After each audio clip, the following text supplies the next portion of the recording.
तो नमस्कार दोस्तों, स्वागत है आप सभी का इस वीडियो में। इस वीडियो में हम इसरो HSFC टेक्नीशियन बी का पेपर सॉल्व करने वाले हैं। इसके पहले भी दोस्तों एक वीडियो मैंने बनाई थी इस पर, जिसमें कि कुछ क्वेश्चन करवाए थे HSFC के। तो अगर आपने उस वीडियो को नहीं देखा है तो लिंक आपको डिस्क्रिप्शन में देखने को मिल जाएगी, तो उसको आप ज़रूर से चेकआउट कीजिएगा। इस वीडियो में उसके आगे के क्वेश्चन हम सॉल्व करने वाले हैं, देखेंगे कि कौन कौन से क्वेश्चन में देखने को मिलते हैं। तो यहाँ पे सबसे पहला क्वेश्चन है कि 3 cascaded decade counter will divide the input frequency by. तो हमसे पूछा गया है कि यहाँ पे 3 कैस्केडेड डिकेड काउंटर यूज किए गए हैं। डिकेड काउंटर मतलब कि जो कि 10, जिसमें कि 10 स्टेट होगी। डिकेड का मतलब 10, कैस्केडेड का मतलब एक के बाद एक। तो जब कभी आपको कैस्केडेड ऐसा वर्ड देखने को मिले तो समझ जाइएगा कि एक के बाद एक कनेक्ट किए गए हैं। तो कैस्केडेड डिकेड काउंटर्स, तो यहाँ पे आप देख सकते हैं 1 2 3, मतलब कि एक के बाद एक को आपस में कनेक्ट किया गया है। और हमसे पूछा जा रहा है कि कितने, मतलब कि जो काउंटर्स हैं वो इनपुट फ्रिक्वेंसी को डिवाइड कितने कैसे करेंगे। तो बेसिकली दोस्तों कोई भी काउंटर्स हो, अगर आपको इनपुट एंड आउटपुट फ्रिक्वेंसी निकालनी है तो ये बेसिकली आउटपुट फ्रिक्वेंसी के बारे में पूछ रहा है। इनपुट फ्रिक्वेंसी को कितने से डिवाइड करेंगे, मीन्स आउटपुट फ्रिक्वेंसी के बारे में पूछ रहा है। तो कोई भी काउंटर्स दोस्तों, तो जो उसका आउटपुट फ्रिक्वेंसी का फॉर्मूला होता है वो होता है input frequency by number of used state. जैसे कि काउंटर दोस्तों हम काउंटिंग के लिए यूज़ करते हैं। अब यहाँ पे देखिए 3 काउंटर का यूज़ किया गया है, 3 कैस्केडेड डिकेड काउंटर। तो ये 1 है, ये 2 है और ये 3 है, मतलब कि 3 डिकेड काउंटर है। अब देखिए ये जनरली हम ऐसे ही बोल सकते हैं कि मान के चलिए कोई 4 बिट काउंटर है तो उसमें टोटल स्टेट्स कितनी होती हैं, 16। तो हम बोल सकते थे अगर वो 16 तक ही काउंट कर रहा है तो हम बोल सकते थे उसकी नंबर ऑफ यूज स्टेट 16 है। मतलब कि काउंटर जहाँ तक काउंट करेगा वही स्टेट्स कहलाती है। मान लीजिए 0 to 7 हमारा काउंटर से यदि काउंट कर रहा है तो वो उसमें 8 स्टेट्स हो गई, यानी 8 स्टेट्स को हम यूज़ कर रहे हैं। तो जनरली डिकेड काउंटर 10 तक काउंट करता है, मतलब एक डिकेड काउंटर। तो यानी कि जो एक डिकेड काउंटर है उसमें 10 स्टेट्स होती हैं, यानी 10 स्टेट मतलब कि 10 यूज स्टेट होती हैं जिनको कि डिकेड काउंटर यूज़ करता है। अब एक डिकेड काउंटर 10 इनपुट फ्रिक्वेंसी को 10 से डिवाइड करता है। क्यों? क्योंकि इसमें 10 यूज स्टेट होती है, ये 10 स्टेजेस को यूज़ करता है। तो एक डिकेड काउंटर 10 से डिवाइड करता है। अब दूसरा डिकेड काउंटर भी दोस्तों 10 से ही डिवाइड करेगा, तीसरा भी 10 से ही डिवाइड करेगा, क्योंकि तीनों ही डिकेड काउंटर है। अब लेकिन दोस्तों ये कैस्केडेड में है, मतलब कि एक के बाद एक कनेक्टेड है। तो करना कुछ नहीं है, बस तीनों को आप मल्टीप्लाई कर दीजिए 10 × 10 × 10, तो टोटल निकल के आएगा 1000। मतलब कि अगर 3 डिकेड काउंटर कैस्केडेड हैं तो वो इनपुट फ्रिक्वेंसी को 1000 से डिवाइड करेंगे, यानी ऑप्शन बी हमारा यहाँ पे करेक्ट आंसर होगा। नेक्स्ट क्वेश्चन की बात करें तो हमसे पूछा गया है, यहाँ पे जनरली पूछा गया है the addition of 2 BCD number 1001 and 0100 represented in BCD form is. तो हमसे बोला गया है कि 2 बाइनरी BCD नंबर हैं, इनको आप एडिशन करके आप BCD फॉर्म में बताइए। तो देखिए BCD यानी बाइनरी कोडेड डेसिमल, जिसमें करते क्या है, हम कोई भी डेसिमल अंक होता है उसको हम 4 बिट बाइनरी नंबर में लिखते हैं। तो इसका दोस्तों सिंपल है कि आप जो भी नंबर आपको दिए गए हैं उनको पहले आप डेसिमल में कन्वर्ट कर लीजिए। तो सबसे पहले क्या दिया गया है, 1001, तो इसका डेसिमल हो गया 9, और दूसरा क्या दिया गया हमारा 0 1 और 0 0। अब इसका हम निकालेंगे तो इसका क्या होगा 4। अब इन दोनों को हम ऐड करेंगे दोस्तों तो टोटल 13 हमें देखने को मिल जाएगा। तो ये हमारा नॉर्मल डेसिमल एडिशन है, लेकिन करना क्या है, इसको हमें BCD में रिप्रेजेंट करना है। BCD में हम करते क्या है कि एक एक लेटर को हम 4 बिट बाइनरी नंबर में डिस्प्ले करते हैं। तो 3 का क्या होगा दोस्तों, बाइनरी 0 0 1 1, और 1 का क्या होगा 0 0 0 और 1। तो ये हमारा एडिशन होके फाइनल आंसर होगा। तो आप देख सकते हैं ऑप्शन सी हमारा करेक्ट आंसर होगा। नेक्स्ट क्वेश्चन की बात करें तो the capacity of a battery. तो बेसिकली बैटरी की कैपेसिटी को हम किस में मेजर करते हैं वो हमसे पूछा गया है। ऑप्शन दिए गए हैं, वाट आवर है, एम्पियर आवर है, वोल्ट है या फिर एम्पियर है। तो अब देखिए कुछ लोग एम्पियर में कन्फ्यूज सकते हैं, लेकिन बैटरी की जो कैपेसिटी है वो हम एम्पियर आवर में मेजर करते हैं।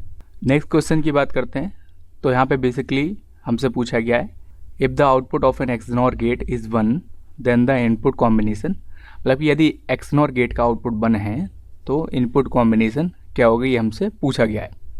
और यहाँ पे अलग अलग जो है इनपुट कॉम्बिनेशन भी दिए गए हैं, A=0, B=0। अब देखिए दोस्तों, एक्सनॉर यानी एक्सक्लूसिव नॉर, और एक्सॉर गेट भी होता है एक। एक्सॉर का मतलब एक्सक्लूसिव और गेट।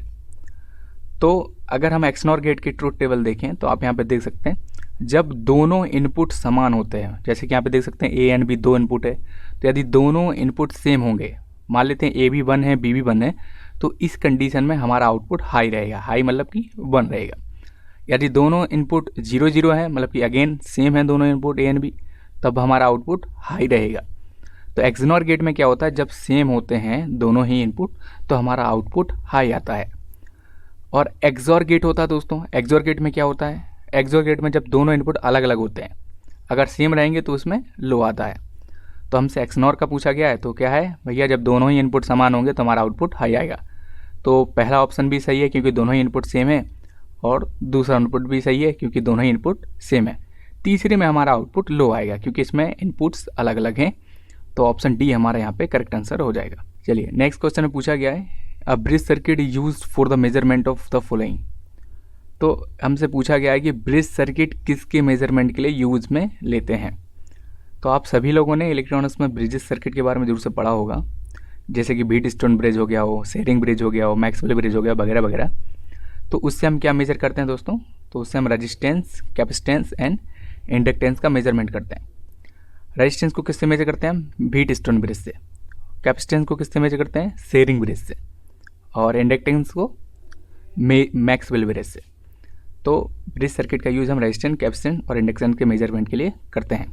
आपसे एग्जाम में दोस्तों इन ब्रिजेस के इमेजेस दिखा के आपसे उसका नाम भी पूछा जा सकता है, तो आप ध्यान से देखिएगा। चलिए नेक्स्ट क्वेश्चन पूछा गया है कि doping with which of the following makes silicon N type semiconductor. तो यदि हमें सिलिकॉन को एन टाइप सेमीकंडक्टर बनाना है तो उसमें किसकी डोपिंग करेंगे, गैलियम की, इंडियम की, एल्यूमिनियम की या फिर एंटीमनी की। तो देखिए एन टाइप का मतलब कि पेंटावेलेंट।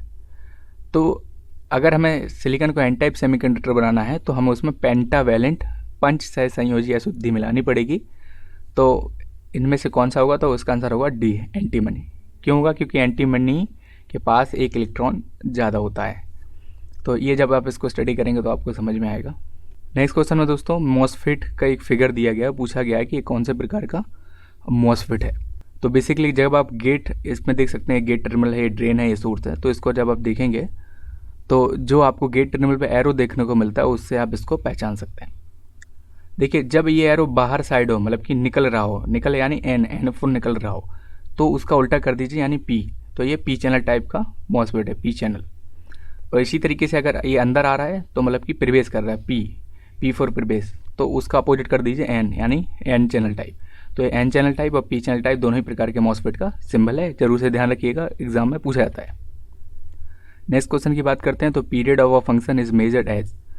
तो इस क्वेश्चन में बेसिकली जो पीरियड मतलब कि आवर्तकाल हम कैसे मेजर करते हैं वही हमारे ऑप्शन यहाँ पे दिए गए। तो यहाँ पे आप पढ़ सकते हैं कि zero crossing of one cycle to zero cross of the next cycle, या फिर प्लस पीक से नेगेटिव पीक के बीच में मेजर करते हैं, या फिर नेगेटिव पीक से प्लस पीक के बीच में मेजर करते हैं। तो इसको हम थोड़ा सा समझ लेते हैं।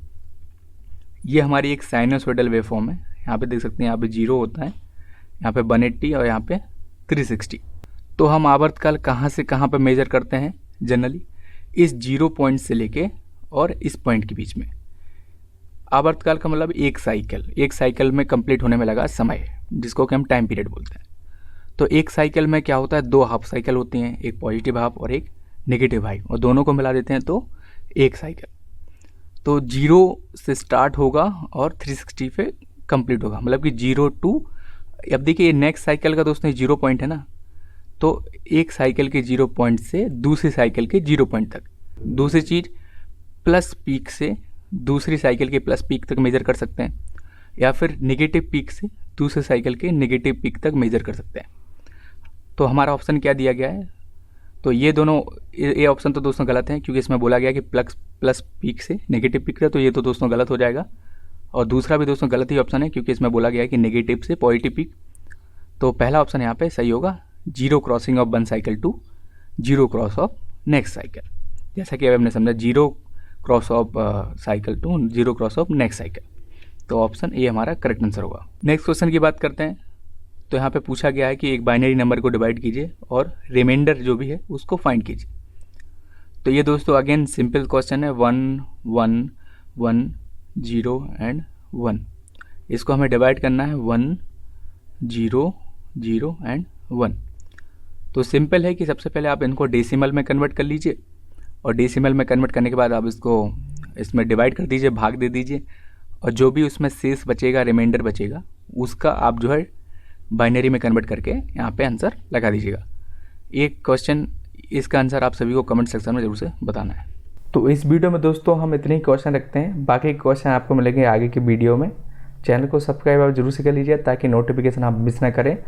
अगर आपके कोई डाउट यहाँ पे रह गए हो तो नीचे कमेंट सेक्शन में जरूर से बताइएगा। वीडियो अच्छा लगा हो तो उसको लाइक कीजिएगा, शेयर करिएगा अपने दोस्तों के साथ ताकि वो भी इसको देख सकें। तो इस वीडियो में इतना ही, मिलते हैं फिर किसी वीडियो में। जय हिंद, वंदे मातरम।